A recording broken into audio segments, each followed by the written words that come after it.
the call, it's the lion's share. It's the lion's share.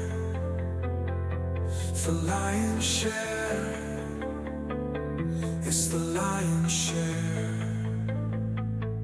Welcome back. Welcome into the Lion's Share Season 5 of this podcast. Can't believe that I'm saying that. And the 2026 NFL League year officially started today. Of course, we had the tampering period the last couple days and some trades that absolutely sent bombshells, maybe no, wavelengths through the league, including one Max Crosby going to Baltimore. Nope, staying with Las Vegas. But of course, here on the Lion's Share, we'll talk mostly at the front, at least, about the Lions. So don't have Mitch here today, but we will hear from him. He sent in 10 minutes. That's right, 10 minutes worth of sound bites to drop in here. Tommy's going to do that. We're going to be listening to them live here. But of course, we have Papa B with us. And we are approaching, my friend, 200 episodes of this here show. Incredible number that we're putting out there. It's insane how far we've come. Season 5, here we are. Officially starts always. Our new seasons always start when the league year starts. So here we are, Season 5. So knowing what we know now, fill in the blank, my friend. This is the 5th season and the 2026 edition of the Lion's Share. The 2026 Lion's Share will be the team that blank. Slings endless amounts of baloney. Tommy, where is it? Where is it? High-level analysis. Should have had Mitch put that in his sound bites. I didn't think about that, having him do the homework there. But now let's shift, Papa B, to something more serious. The 2026 Detroit Lions will be the team that stays healthy and makes a playoff run. manifest it. Yes, Tommy, run it back again. High-level analysis. God, would that be nice?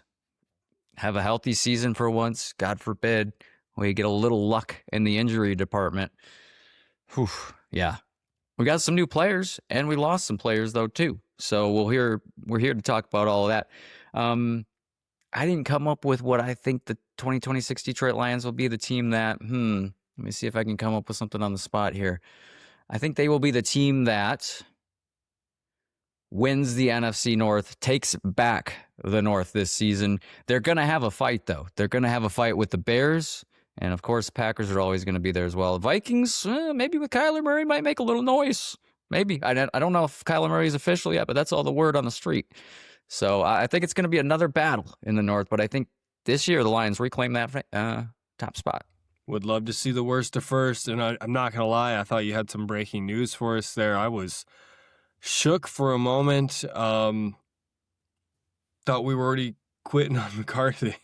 What's going on? Well, sounds like they are. I mean, every time I tune into NFL Network, they've been talking about Kyler Murray to Minnesota and saying it's a foregone conclusion, and that I believe it had to wait until today because of the official start of the new league year. There couldn't be any movement on that. So the last I heard, I think, is maybe later tonight or tomorrow. But Kyler, all signs pointing towards comfortably Kyler heading out there to Minnesota in that bird killer stadium. Arizona Cardinal, former Cardinal, going into that bird killer stadium, U.S. Bank.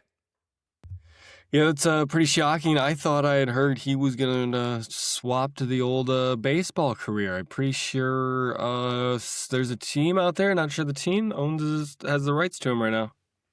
Athletics, I believe. They seem like the kind of team that would do it. Them or a Rangers move.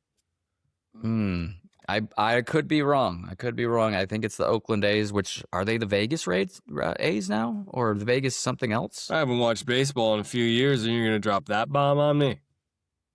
Well, got baseball right around the corner. We got the World Baseball Classic, right? WBC going on right now. Scooball in some trouble there for that one. As far as how he's handled that, he's left, I believe, right? He left the team to go back to spring training. Is that the word? That's the word I heard, and then they got his flight. I'm not sure. They got his tail number. Yeah, and then they lost to Italy. The U.S. did, and that was an upset in in the like I guess there was a big upset, right? And then I think Mexico is playing Italy tonight, right now, maybe. And so if Mexico wins, I think they're rooting for one of the two teams to win, and then that means the U.S. are not eliminated. But anyway, this is not a baseball podcast. I think we need some help from the Mexicans.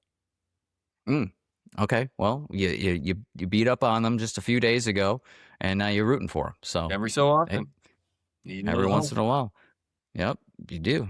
We were not that long ago talking about the Lions needing help to get into the playoffs, and then you're right. You kind of forget that the Lions were last place in the division, first to worst, and now we're hoping for worst to first with the 2026 Lions here.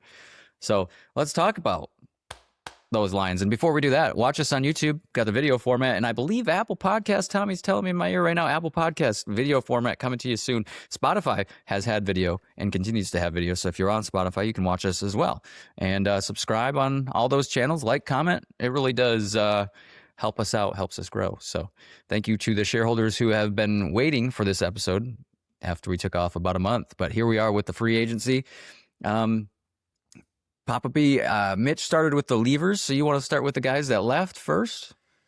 I mean, you like just give me a list. I mean, there's some that I'm happy about, some that needed to happen, some that like, sucks, and then there's the ones that really hurt. And I mean, this is 2 running backs in a row that are just tough to say goodbye to. Monty gone. You've got written here, the juice is loose, question mark. I do have that because, of course, with the Monty trade to the Texans, official as of today, the Lions do get Juice Scruggs, the guard who can also play some center. So, you know, of course, we'll get to Cade Mays here in a bit, the peripheral center of the future for the Lions. But Scruggs, yeah. Sorry. Juice Scruggs, nothing, if nothing else, a depth piece. I totally thought that was more of a Monty comment than referring to what we got for the trade. So that's on me. No. You know, vague posting there. No. You're all good. Yeah, Monty, I think obviously this is going to be the heartache for a lot of Lions fans out there. Monty leaving really stings, but in the long scheme of things, he's got the bobblehead out, folks. Say goodbye. Oh, David Montgomery, you don't want to gone keep that but not one. forgotten. Either that, Shout out to the YouTube, or shout out to the Bobblehead Hall of Fame in Milwaukee. You could send that to them. They would love it. Really? There's I didn't know this. Oh, buddy, visited it. This is. How long have you been holding out this information? Oh, it's top tier. They got a really good Instagram page, very active. You go ahead and shoot them a follow and get the Lions Share podcast while you're there. God, you're so well trained. You're so media trained, my friend. Whew. Anyway, so Monty, obviously the heartbreak, and then obviously, you know, the guy that I think we all kind of saw this coming.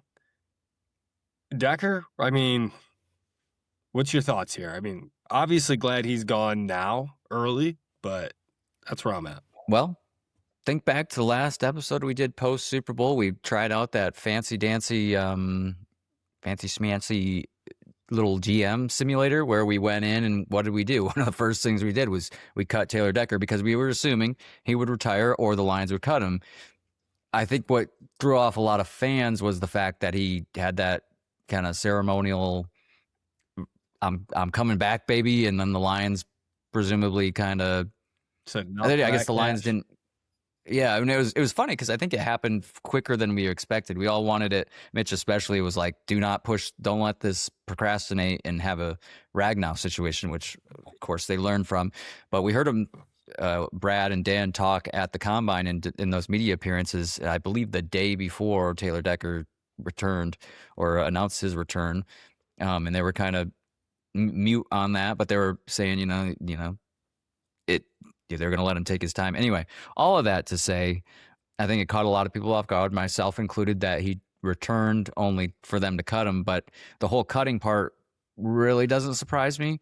Look, he would have had to restructure his contract. It didn't make sense at the level that he's been playing at last season. I mean, how many times was Decker on the injury report? Every single week. And, you know, he played through a lot of pain with that shoulder and the knee, but it's just hard to rely on that guy at such a pivotal position at the left tackle position, you know? So he's been a guy that's been here for so long. So obviously it hurts, but I think it's the right move. Yeah, kind of the last guy of the old regime, right? Like kind of the last holdout. Was good for a long time. Thank you, Decker. You don't usually say thank you to Ohio State guys. Thank you, Jeff Okuda. But you know, yeah, you don't usually say thank you to those kinds of guys. But Sir did a job very well and just couldn't be paid. I think you sent out his PFF ranking among left tackles, and it wasn't good. He just needed to be replaced. The issue is that we had a long-term option in Giovanni Manu, and he started one game and then found his way on the IR. So I don't think he's going to be the replacement, which leads the question, is that what we're going for, number one in our draft here? Well, we'll get to that, but you're right. That left side of the line, not just the left tackle, but that left guard position also has a question mark. Not as big of a question mark, but a question mark nonetheless. You know, on Taylor Decker's absence now. There, you're turning your head like you're confused. Christian Mahogany not good enough? Mahogs. I mean, I have. Here's the thing about Mahogany. As Winston has thoughts about this, and he's not happy about it. Here's the thing about Mahogs.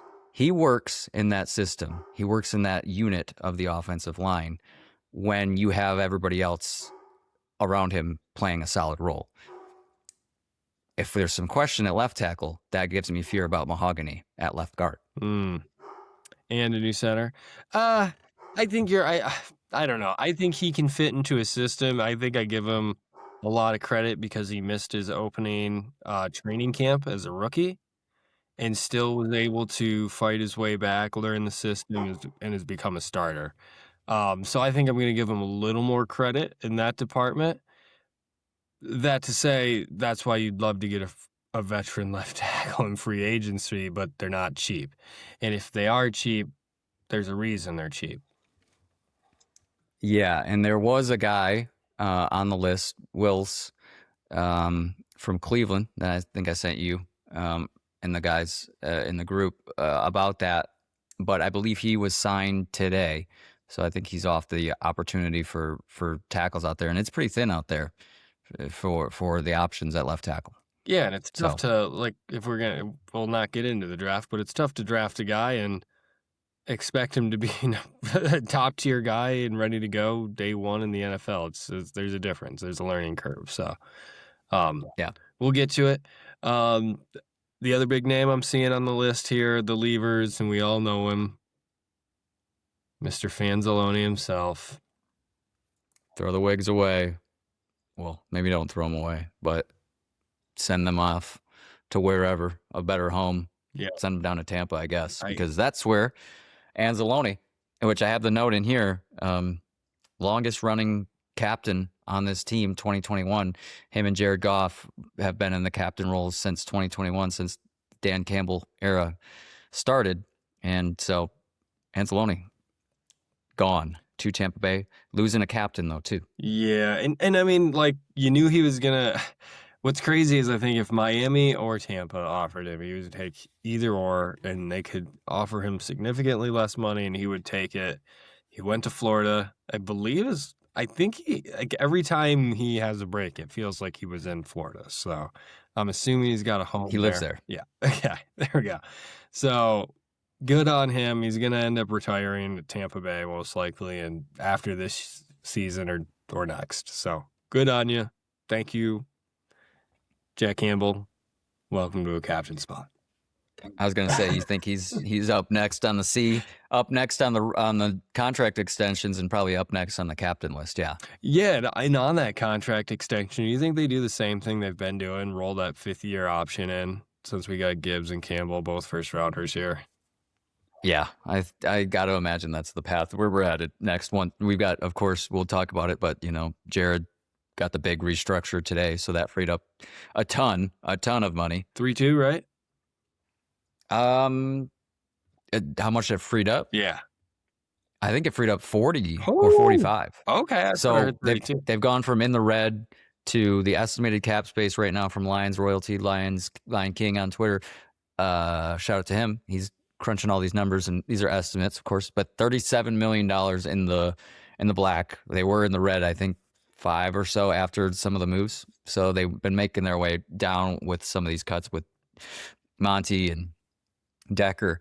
But yeah, so 37-ish million, but of course some of that money's got to go to Cade, Barome, the new tackle, and Bridgewater, who we'll get to all of those. But I think those 3 add up to about, I think it's about 10, 12 million in that range, if I had to guess. And then, of course, of that 37 million, you've also got to pay your draft picks too. So Yep.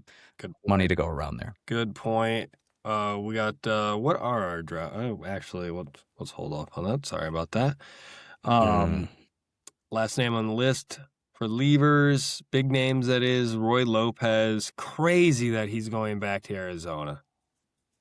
That's all we could think about. All we could think of is that he wanted to go back because I think they got him for about $5.5 million a year, and it seems like the Lions could have made that happen for how much of an impact he had last year. And it seemed like Dan was a big Roy Lopez guy. Yeah, and I mean, of course, you've got other talented players at that position. Tyleek. I mean, you're investing a lot in Tyleek here. And Aleem, yeah. Hey, oh, great. Great point. I think you asked the question, is Reeder coming back? That's the one. I mean, we haven't heard yet on that. He was on Kay Adams talking about how he, wanted to come back and, doing the media tour classic situation. It's whether or not the Lions want to pay him or not, I guess, and how much they want to pay him. I was going to say, what is he currently a free agent? Yes. Okay. So, I mean, at best, he's getting a 1-year deal. Yeah. And we can't imagine them giving him much more than that. Year or two. What's it going to take? Yeah, I was going to say, what's it going to take? How many million for a year for Reeder? I can't remember when we went through the GM simulator, but that was many moons ago. I don't know. I don't know what he would command, and I don't know what his market is as far as outside of Detroit. I don't know if there's any teams interested. And I have to feel like they've got to make all their moves, and then it's like, okay, we've got the money. Here you go. Right. Yeah. Other guys on this, they haven't been aggressive about last year, at least in my memory, they were re-signing guys fast. Like as soon as they could, they were re-signing guys. Yep. And hasn't been as fast this year. And I think you're right. I think they're shuffling out some of that money and figuring out who else they can target now that the free agency period is officially open and tampering is over. Now the moves come much slower, but that doesn't mean the moves are over. Mm-hmm. There's still moves that are going to happen and potentially trades, but probably more likely free agency moves at this point. And so, yeah, I think you're right. And there's other names on this list that I'm sure they will re-sign, like maybe Muhammad there at the DN edge position. Seems so crazy. But I feel like I saw a number and it was obviously multi-million dollars and it was like a 3-year deal. And it's like, there is no way they're signing him to a 3-year deal. No offense, Muhammad. Right. Yeah, it's tough. They're in a kind of a tough spot there because you need that other side other than Aiden. And unless you feel like you've got a guy available in the draft, that's kind of a ready way. Yeah, you're right, Ahmed. And speaking of other names that we haven't thought of too, Miles Frazier on that offensive line as well could be a big part of it too. Oh, yeah, that's a great point. I think you forget about some of these guys. Yeah, did you say Zeitler got signed? I don't know. I thought he was a free agent. I did not say I that. thought you sent it in the group chat that he signed. He is a free agent. Gotcha. But whether or not a lot of loss, they would go after. This feels like it's going to be a completely new team in 2026. I think that's like the biggest takeaway, and free agency always feels like this. I feel like this is the first time in our 5 seasons of doing this that it feels like, this is a new cast of characters. It does. You're right. It's a good way to put it. Some of the names we've touched on, but Skipper retired, David Montgomery off to Houston, Glasgow hasn't been signed, but he's gone. Anzalone, Tampa Bay, Amik, of course, going to Washington, Oh, getting paid. God. Taylor Decker, no team yet. Roy Lopez, Cards. Kyle Allen, comfortably Kyle, which that one hurts because you felt pretty good about him. Like the Buffalo. replacement. Yep, we'll get to that. Khalif Raymond, Chicago, Trader. Hate that. Boo! Iris Wheat going off to Dallas, and then Paschal was the cut today, who does not have a team. So yeah, you're right. I mean, this is out of all the seasons that we've done this year podcast on the Lion's Share, this has been the one where you've seen the most levers, so to speak, lack of a better term. Yeah. And God, oh man, there was a couple that weren't on the written list here that I forgot about, and you really just hurt my soul with Meek and Leaf there. Oh man, yeah, not having Leaf on the squad. Honestly, I didn't think he was ever going to have another home if it was in Detroit. I didn't think another team would sign him. It makes sense that he goes to Detroit, but still, like, boo on you. Yeah, Chicago reuniting with Ben Johnson. I mean, Ben Johnson's sniping another one from the Lions. He's taking guys from the coaching staff. He's taking guys from the locker room. My goodness, what's next? What's next with old Benny? I don't get it, but I mean, I think it makes sense. I think it makes sense for him to go there out of any place. I think you're right. I think he's got to be. He's kind of a niche, not a utility blade, not that kind of player. He can't play all over, but he does have that unique ability to play receiver and the dual threat of him kick return and punt return. So he's got value there. But you're right. It's those are ones that are tough. These guys that have been here throughout the rebuild. Yeah. To see him go. But this team was getting older.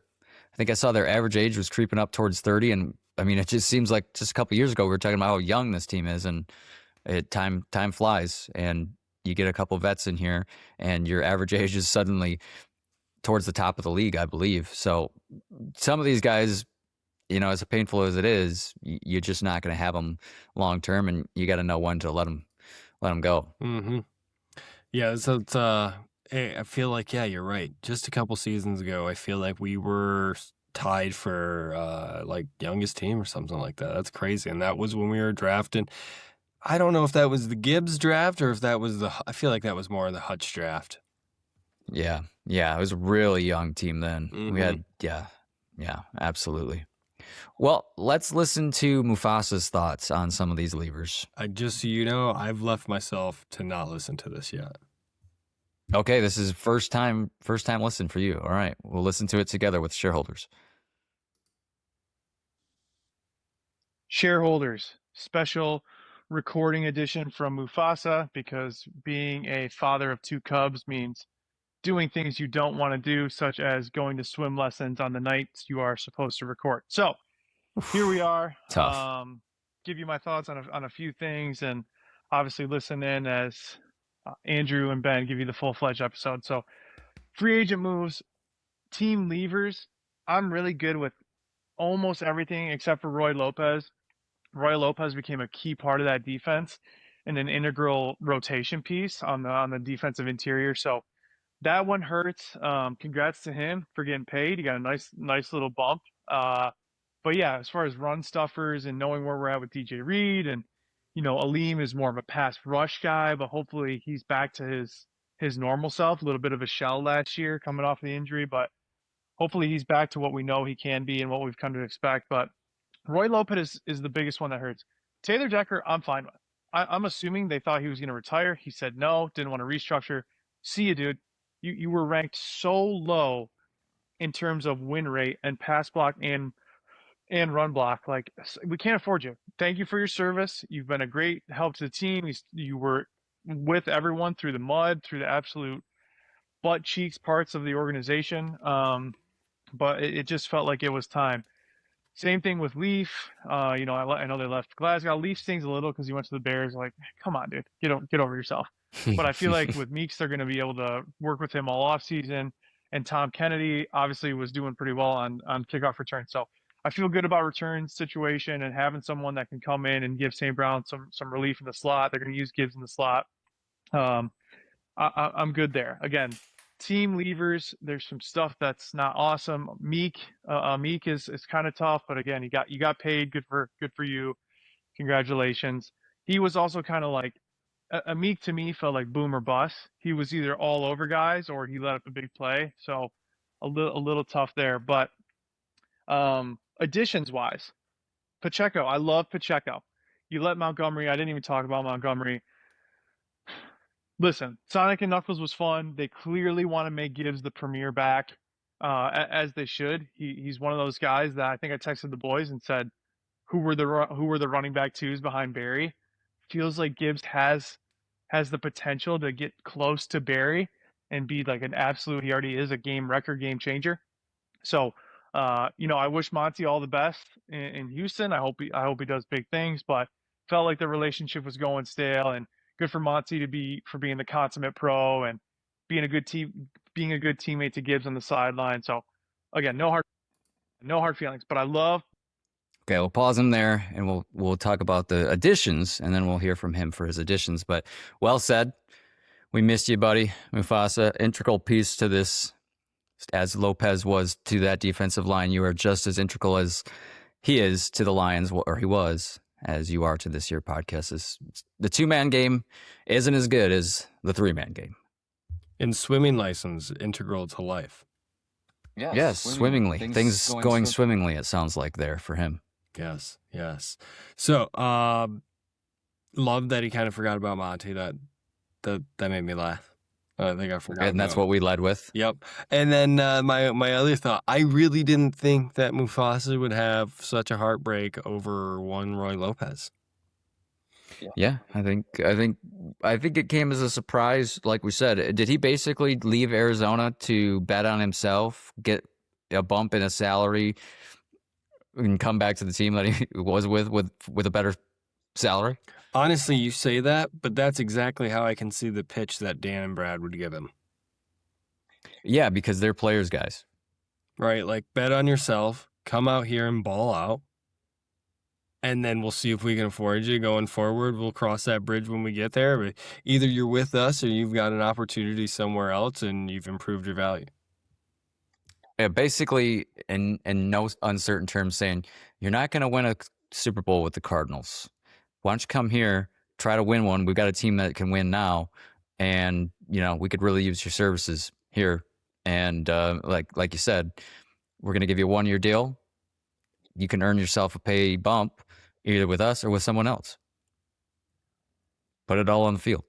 So yeah, I mean, that one hurts, and so does Meek, just because of how thin that cornerback room is, and you can never have enough cornerbacks in the NFL, it seems like, and Lions have had trouble at that position almost perpetually. So for that reason, it does hurt, but he's right about the consistency with Meek. He was either burying people in the dirt or he was in the dirt.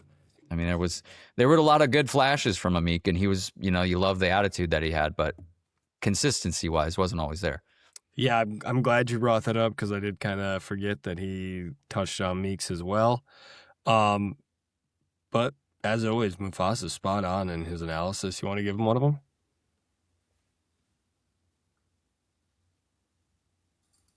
High-level analysis. There it is. Absolutely. And he also mentioned, potential replacements for with Leaf leaving, potential replacements for kick return, punt return. I'm hoping that TK is up at the top of the list, but he also mentioned the rookie from last year that I think a lot of people forget about, Jackson Meeks. And understandably so, they forget about Jackson Meeks. But like he pointed out to us in the group chat, you give him a full off season and full training camp to get integrated to this team in that role, and maybe Jackson Meeks is back there taking either punt or kick or both. Or maybe they just let Tesla take an opportunity at that. IT. Remember when St. Brown got put back there? That was scary. Yeah, let's never do that again. let's never, please. That's almost as bad as Dominican Suit kicking extra points. That was a tough time to be a Lions fan, but that was a fun time for that reason. Sad time. You never knew. Yeah. Yep. All right. Let's talk about the additions. I'm sure you're itching to talk about this center, Cade Mays. You are the offensive lineman guy on this podcast. You love the big boys up front. We had mentioned this maybe in the last episode, and I definitely texted you guys that I had heard that Cade Mays was somebody they were targeting. We knew Linderbaum was probably going to be out of our pay range, and certainly got a huge one from the Raiders. But Cade Mays, center, wanted to ask you, Cade Cunningham, star on the Detroit Pistons. You think there's room for 2 Cades in Detroit? Yeah, this Cade is pretty small, honestly. I think you guys put in the group chat 6'6", and I got really confused. I think you were talking about Mr. 1 Cade Cunningham and not 1 Cade Mays. 1 Cade Mays would be 6 foot flat, so pretty short for an offensive lineman in the NFL, to be honest with you. Am I wrong? Yeah, he is 6'6", 325. I was going to say, Wow. I can't believe I would have gotten that wrong. 6'6", 325. I take it all back. I love him. I'm in love with him. I'm in love with go. Yeah. I'm in love with the Cade. Yeah. 6'6" sounds way better than 6 foot flat. I was honestly looking at that and thinking, I've seen a lot of 6 foot 300 and some pounders. They don't look athletic to me. Yep, 6'6", 325, and 26 years old. Perfect age, great, right in his prime, just entering his prime. And we got him 3 years? Yep, 3 years and on a pretty good deal. I don't have the numbers right in front of me, but I think it's 3 or 25 million in that range. It's about eight and some change a year. I love that.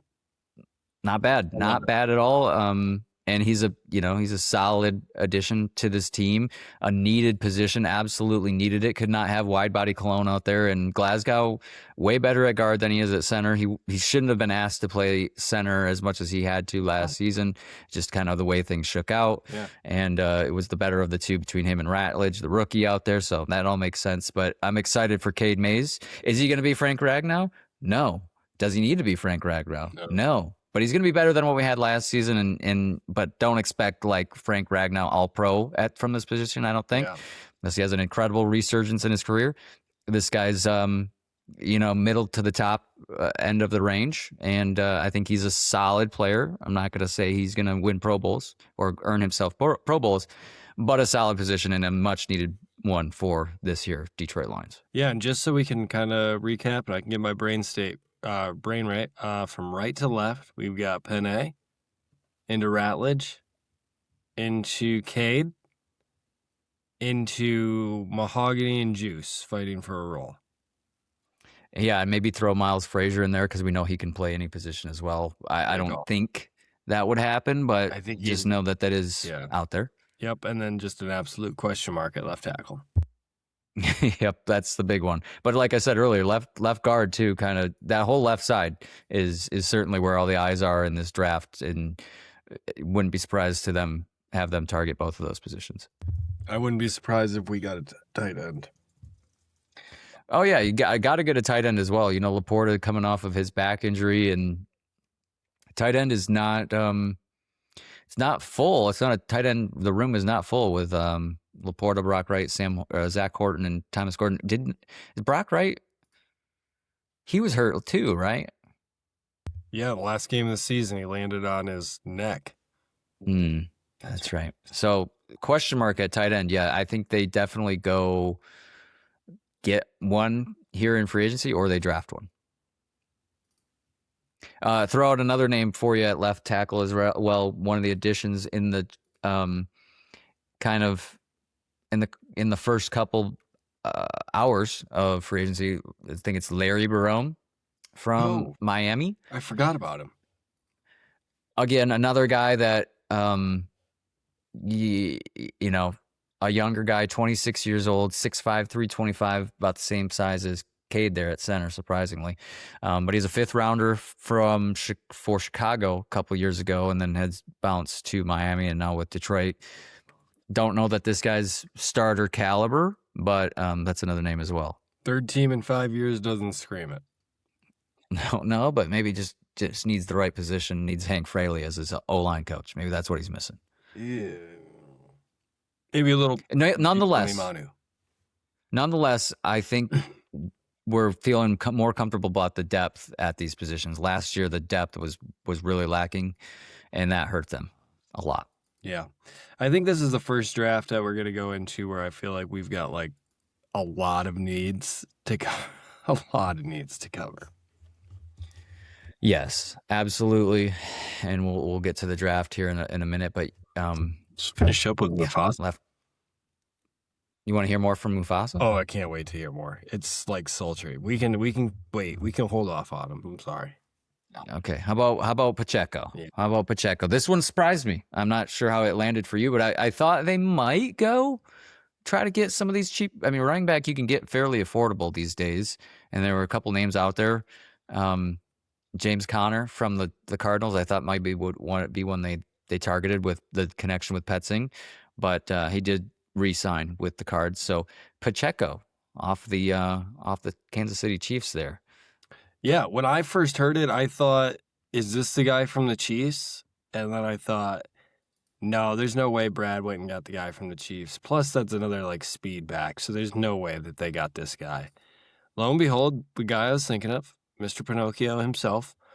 We're gonna need a new nickname. I gave a little suggestion there, a little Pinocchio and Gebetto. I was wondering if That's pretty good. Thank you. Yeah, I'm just kind of like Mitchell said, obviously Gibbs is probably going to catch a few more passes. Odd that you're saying they didn't go get somebody like a James Conner, a little bit of a more heavy back. To Mufasa's credit, though, I think he said Pacheco always falls forward and 17th in PFF ranking for pass blocking. Yeah, I'm sure that he mentions it in his little soundbite here. I think he's itching to talk about Isaiah Pacheco, and I think he's fired up about this guy. But of course, had a really good season with them in 2023, 2024, I believe, and then has been injured with. I think he had an Achilles.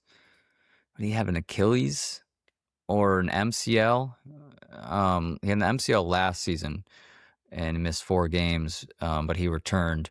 2024, he fractured his fibula, and so injury prone nonetheless. And they get him on a 1-year deal, which makes a lot of sense. I like it for that. I think it's a solid choice. May not have been my first choice, and I'm excited for the opportunity that he's going to have. But I think I'm a little bit, the jury's kind of still out for me on this guy. I'm going to need to see it on the field, see him kind of get back to a resurgence of what he did in 2023 and 2024. Yeah, that's fair. I knew he had some injury trouble, and it's good thing the Lions aren't an injury-prone team by any means. Thank goodness. I didn't realize it was Achilles. That hurts a little more. I mean, an Achilles injury does hurt. I've been told, but Heard that. I don't know if he's. I think I may have bitten the trash on that one. That may have been a commenter that I didn't realize about. All I'm seeing, to be clear here, fractured fibula, and then the MCL. Okay. So Clear. Jury's out on him. But to circle back, I had a similar thought. I saw some quote or some tweets saying Lions got their bruiser, and I was like, okay, maybe I don't know ball, but I don't feel like Isaiah Pacheco's a bruiser.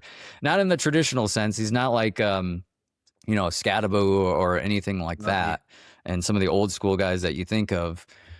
But I mean, I looked up his size. David Montgomery, 5'11", 230. This guy, Pacheco, 5'10", 216. So I mean, kind of in that same, but I don't know. I don't know how much he does. Look, he doesn't need to be David Montgomery from 2 years ago. He doesn't need to be that. Similar to Cade not needing to be Frank Ragnow, Pacheco doesn't need to be David Montgomery from 2 years ago. He just needs to be better than David Montgomery was last year. Well, then he would just have to get on the field. There you go. Might be as simple as that.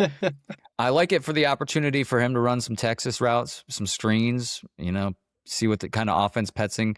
I like it for that reason. I imagine Petzing had some influence on this. So if Petzing and those offensive guys wanted Pacheco, I'm on board. Give me Sonic and Pacheco, or Pinocchio and Gibetto. Thank you. There you go. Okay, I want to make sure I got that right. Besides that, of course, the Lions haven't made any big splashes in terms of bringing guys in, but they did re-sign Levi Onwuzurike, which we knew would be the case, and Malcolm Rodriguez and Rocky Sin. Those are the new ones. And, of course, some of these guys on the free agent list will come back as well as the days move on and the ink starts to get dry on some of these. But great to see Rocky Sin back just because of the cornerback situation that the Lions got going on, and great to have Rodrigo back on a 1-year deal too. Yeah, it seems like he's kind of, it's like him and Barnes, like they're going to kind of share that other role, and Campbell takes everything else is kind of what it feels like, with another guy sprinkling in most likely, is what it feels like. Do you think that the Lions are going to make any more trades? I keep feeling like this. I know you've got Laporta on the trading block here. That's a rumor from ESPN. I don't know if there's any legs to that, but it is. But do we think we're gonna make any more like big, or at least like splashy trades? no, not until the draft. Maybe in the draft they'll do some moving in the draft, but I don't see them. Do you?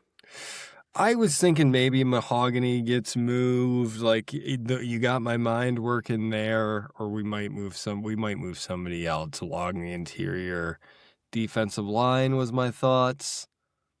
Maybe an Aleem because of the injury, and he didn't really come back to full form, and he's got a lot of money tied into him. So maybe they try to move him. Yeah.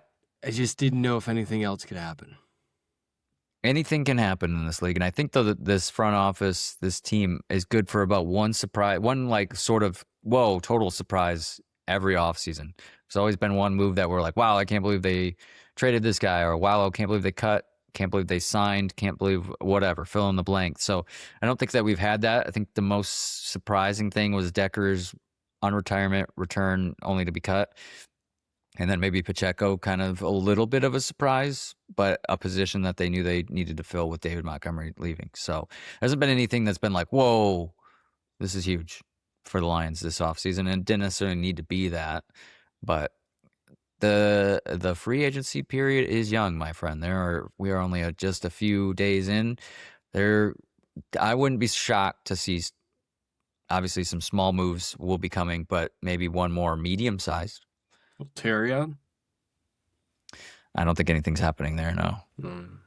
Maybe. I mean, besides the legal troubles. Yeah, that's a no. That's a no, nothing. Yeah, see, maybe Mufasa touched on that in his little soundbite here. I doubt it. Should we go back to him to talk about? Yes, please. The additions and the returners. Yes. All right, kick it off to Mr. Schwimmer. Being a good teammate to Gibbs on the sideline. So, again, no hard feelings, but I love the Pacheco addition. He loves it. I thought they were going to draft a big booty Judy running back and just have a pass blocker, but they got Pacheco, who runs like an absolute maniac, like he's punishing the ground or trying to hit himself in the face mask with his knees. He only falls forward. I love that for third downs. He just falls forward all the time.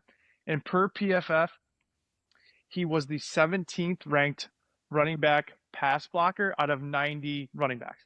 That's awesome. Like, that's the piece of Gibbs' game that, it needs the most work, but he's just not going to be that guy. So having Pacheco in as your fall forward, short yardage guy, and then your safety valve for Goff is great. I love that pickup. You bring back Teddy Bridgewater. Again, I like the veteran. That's what I was asking for as Kyle Allen moves on. We need a veteran who's going to be able to go in and not lose us games. Like, that's what we need. Long term, I think 2027 draft is where we need to draft Goff's replacement, just based on where his contract is. You go get someone you believe in, let him sit behind Goff, learn. That's where I'm at long term on quarterback. But I love in the short term having Teddy come back to be the backup and honestly be a coach as well. Like obviously that's in his Rolodex at this point. So I like that. And then Mays at center, I think that's a great move. It's a big upgrade on pass blocking. That's where Mays did his best work. He was graded better per PFF than Glasgow was on pass and run blocking. Run blocking was a little bit more of a marginal improvement, but significant improvement on pass blocking. And that's what they need, right? Like you have to give Goff time. That's what Goff needs the most. So I love that move. You solidify that Ratledge is your right guard. Ratledge has to be happy there too. So I really like that. I like the investment there. The Ragnow dream was fun, but it's clearly dead. So got Cade Mays. I'm excited about that. So in terms of needs heading into the draft and kind of coming out of tampering with We'll go back to him when we talk draft and needs going forward, but brought up a big name there that we haven't touched on yet. Teddy B. Andrew, you were clamoring, going, what are we going to do about backup quarterback? And we thought maybe Kyle Allen would be coming back. It kind of seemed like it, but he heads off to Buffalo. So what do? You bring back Teddy Two Gloves. I mean, love it. Can't get in trouble with the law if you're in the NFL, right? That doesn't happen. Great insurance. Yeah, I don't know whatever shook out with that. I heard something about that, but I don't know. But it was all good work that he was doing down there in Florida high school football. It was all good things. Not mad Not about like him. what Terrion's got going on. Not mad about him. Feels like he's like another coach on the sidelines, so cool to be there. Yeah. Yeah, I mean, great insurance, great to have behind. He's been here before, checks a lot of the boxes, Teddy B does, and you feel good about it. You feel like you can sleep at night knowing that he's back there as an option behind Goff. So, Yeah. and to Mitch's point, 2027 draft, absolutely presumably going to be way stronger in quarterback. This one, not a quarterback heavy. You got Fernando Mendoza, number one, and then who knows after that with the Oregon's quarterback staying in, and he was the only other option really as far as a top pick there. So, but there will be quarterbacks, of course.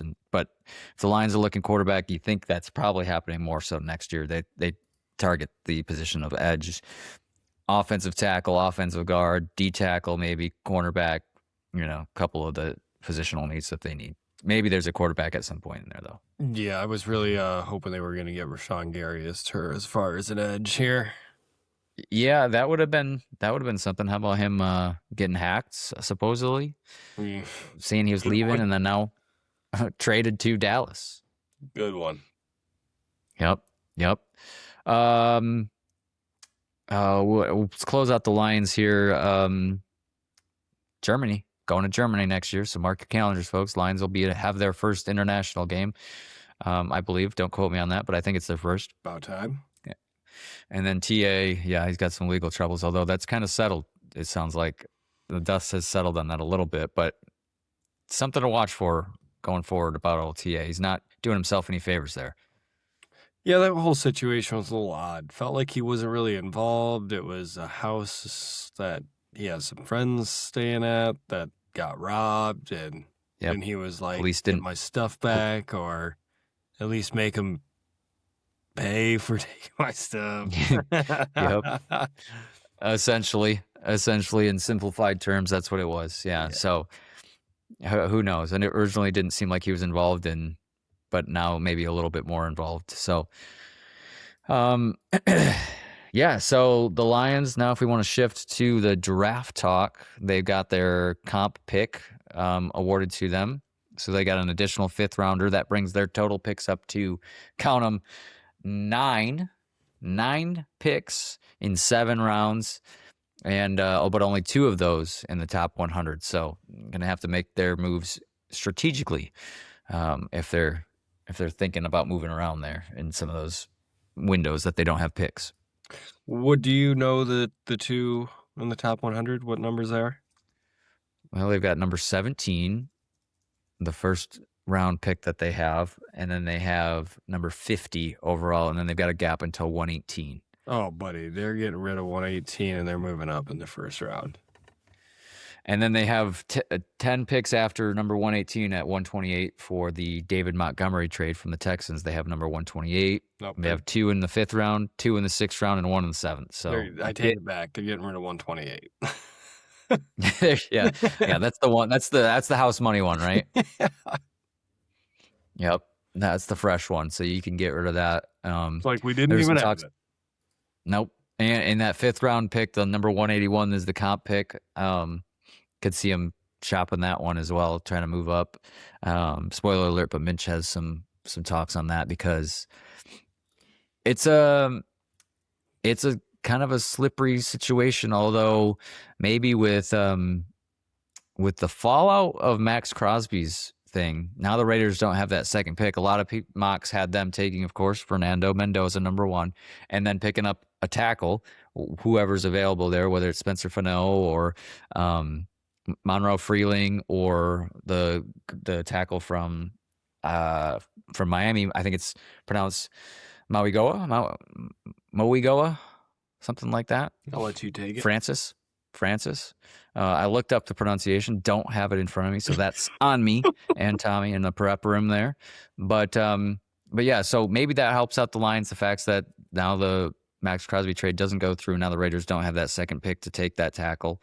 So maybe that brings the tackles a little bit more into the Lions range at 17, but they may need to trade up to get who they want. So Spencer Fano may be there, Fano may be there, or Monroe Freeling, I think maybe kind of has crept up the talks there after his combine. I don't know if you know anything about this Monroe guy out of Georgia, but another opportunity to get a bulldog, Georgia dog, and add to Tate Ratledge already, of course, from there as well. But Monroe Freeling, the interest on him is maybe a little bit higher than Spencer Fano. I don't know why I keep saying Fano, but Spencer is played his time at right tackle. So if that were the case, if that were the draft pick for the Lions, it's curious to see what they would do at left tackle, whether it's move Sewell over. And I had Decker on here, LOL. Of course, that's not an option anymore. But I was going to put out the hypothetical. If you do draft Fano, do you start Fano at left tackle, Decker, or Sewell? So at this point, is it Fano or Sewell at left tackle? What do you think they do? Sewell's staying at right tackle. You think, even though he played left tackle in college, and you would trust him over Fano, who's only played right tackle in college? I guess you're right. He is a little more athletic, or he's just like an athletic dude. I guess I can't say if he's more athletic. And the left side has more question marks. You'd want to vet over there.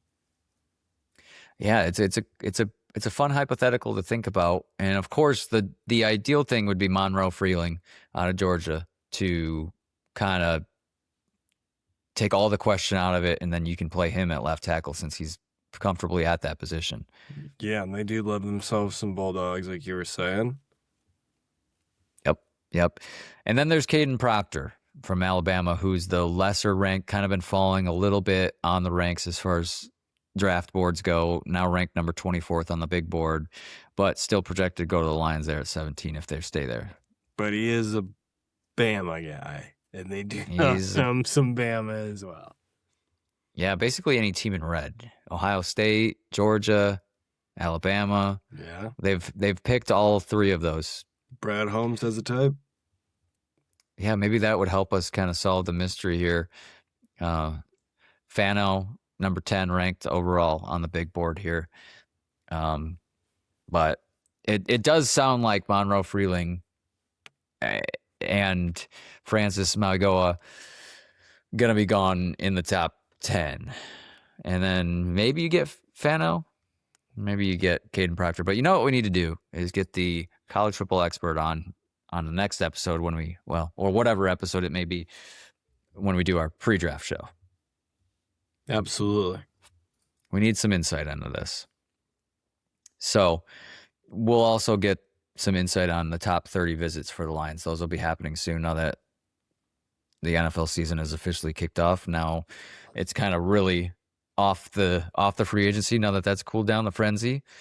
And now we're really going to be talking draft because, hey, mark your calendars, folks. It's going to be here in 5-6 weeks?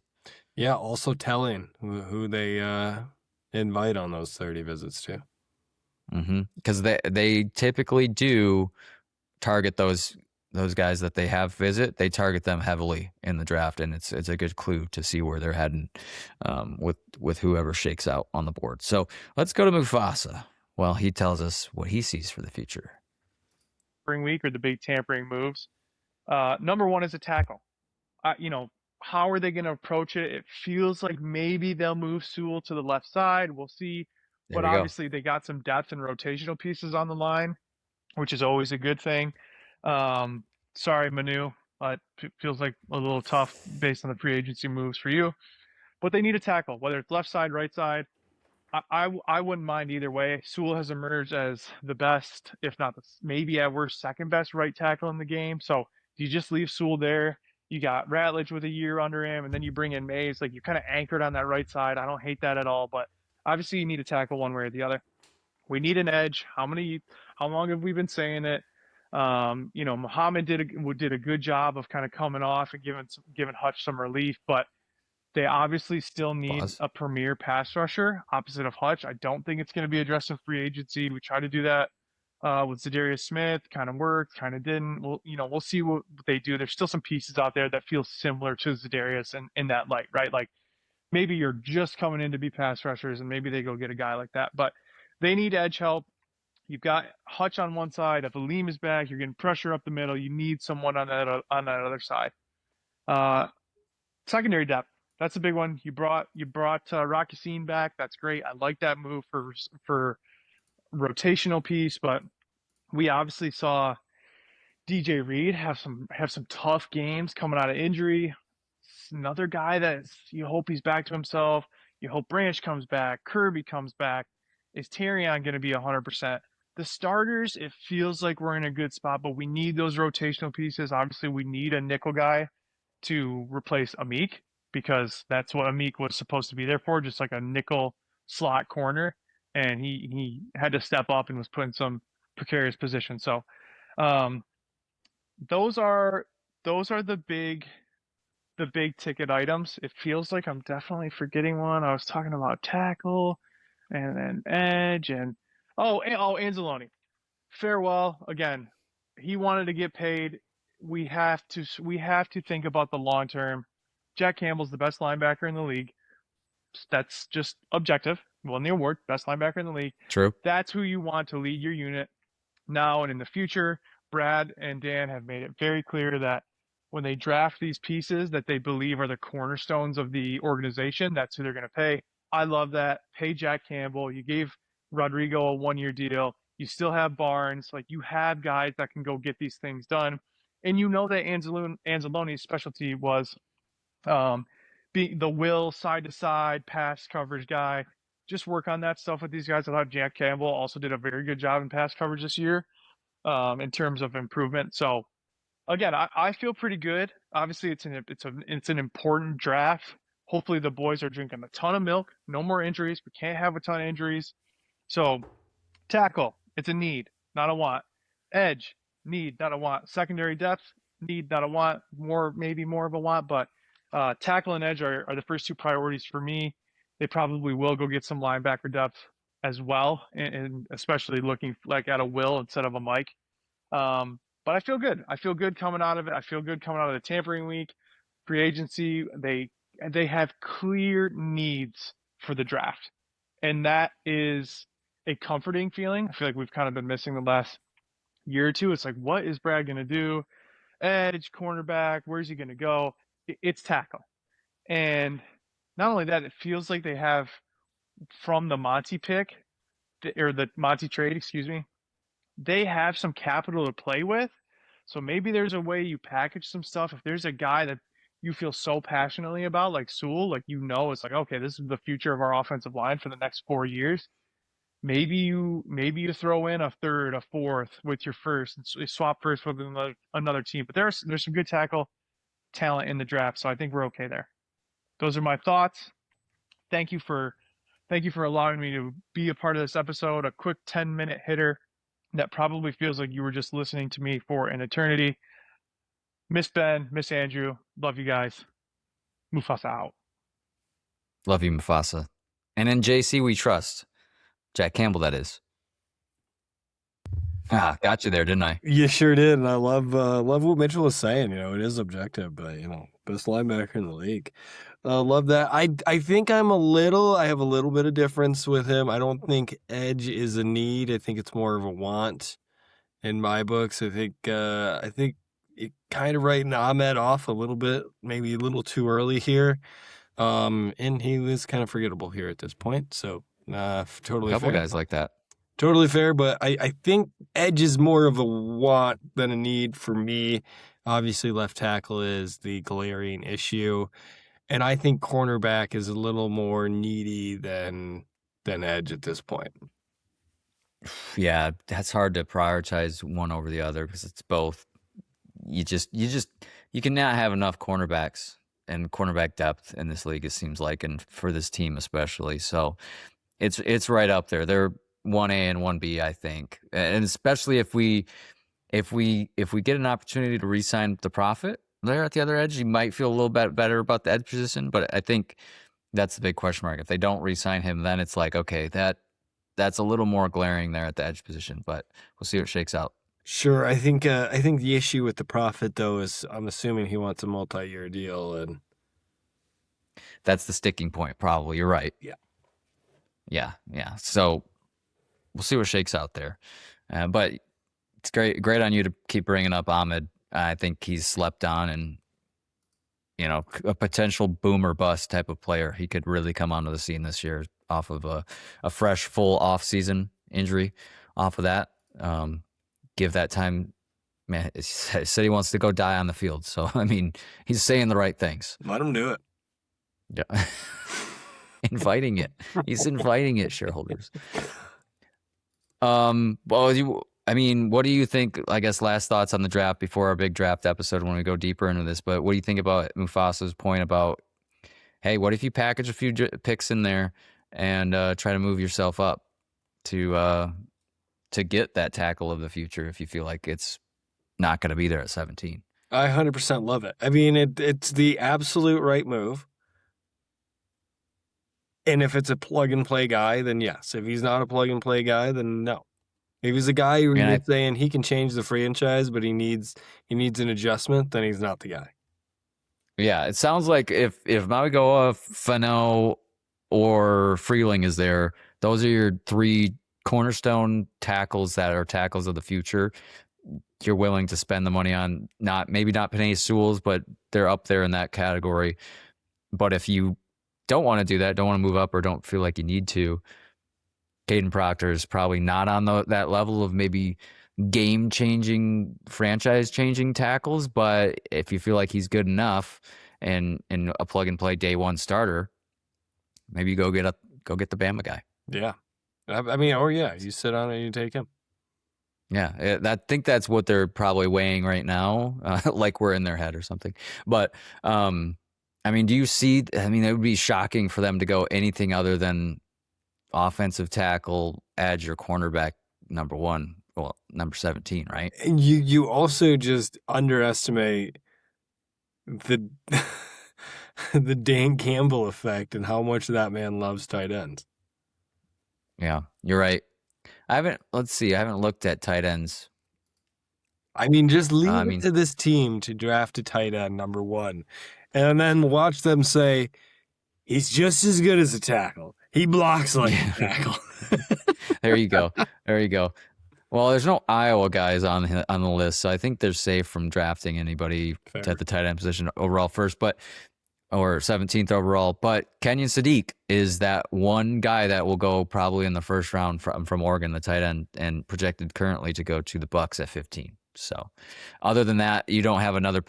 You probably don't see a tight end off the board until maybe halfway through the second round. That's crazy. Yeah, it's just not a real big. It's a deep tight end draft, maybe it's average tight end depth, but certainly not at the top of the board. So you're saying we're getting a 5th round tight end? I mean, there's a lot of good options in that range, including the tight end for Michigan, Marlon Klein. So consider the baloney slung. Yep. I'm sure they will go tight end in the draft at some point. All right. Well, we'll we'll close that chapter on free agency and trades for now until the next episode when we discuss anything else that's happened. If we do get a big splash, which doesn't seem like we will, we'll do one of the quick sods similar to what we did for Drew Petzing, get all three of our perspectives on here. And in the next episode, we'll try to get the college football expert on to shed a little light on some of these guys in college that we don't watch so closely that he does. And we'll have more information on what the Lions' future looks like. And we'll talk about probably some extensions of guys. That's the next thing on the list, I think, for the Lions, extending that 2023 draft class and restructures. See what else, other money they can free up from some of their big contracts. Last thing before we go, I mean, obviously the Max Crosby, Trey Hendrickson's thing is going to be blown out of proportion by everybody. Don't know if we need to shed our thoughts on that, but I did want to talk about Cam Scatterbo and Pat Ricard, the backfield. I don't know if you're familiar with the move that the Giants made to get Patrick Ricard. No, unaware. Blissful. Well, let me bring up a picture of this guy and tell me that you don't think. Well, hold on now, Tommy. What do we got to do here? Tell me that this guy isn't just a bigger Cam Scatterbo.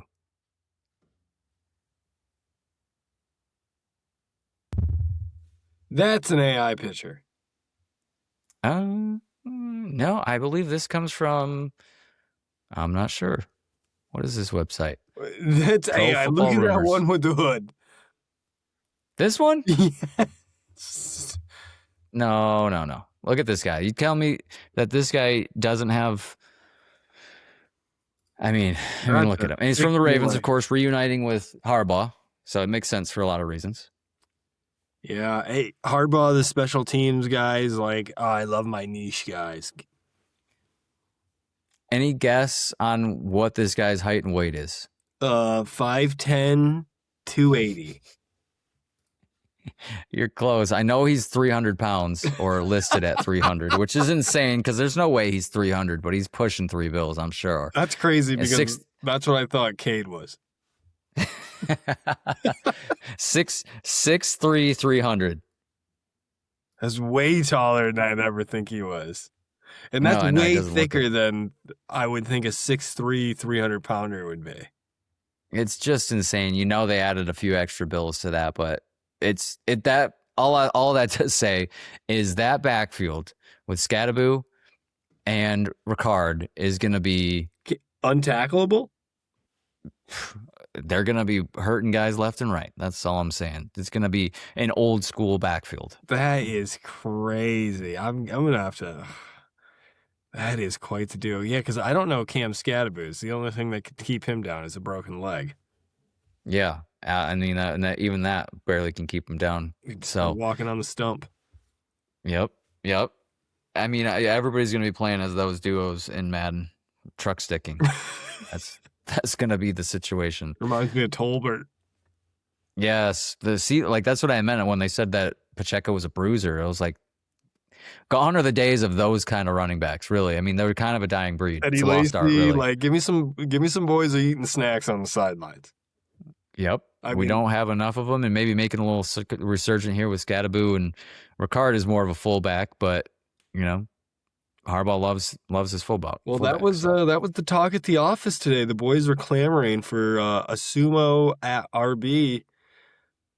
I didn't know if I saw it, but I was told they were quite nimble. Don't know if I buy it, but that's what I was told. Remember the refrigerator? You need a yard or two. All you gotta do is fall forward, right? Yep. I mean, according to Mufasa's scouting report, Pacheco only falls forward. So we're looking for it. I will say though, you throw a diaper on Ricard, I'd call him a sumo. Yeah, 300 bills. Where do you draw the line on sumo? Probably the country you're born in. Yeah, you're probably right there. But I don't know. I don't know the norms. Yeah, culture, stuff like that. Stuff that you didn't know you were going to get on this year podcast. Shareholders, thank you. Thank you for being here. It's great to be back in front of you all. We'll hope to get Mitch back on here, get the 3-man crew, 3-man weave going once again. We'll have more in the next episode on the draft preview, extensions, the likes. let's go Lions. Until then, let's go Pistons out there. Come on. We need a little resurgence. And Tigers right around the corner. And how about those Griffins? Are they doing okay? Yes. Great. Sorry, I thought that was rhetorical for a second. I didn't know. The experts aren't here. Los Lions, let's go. Let's go Lions.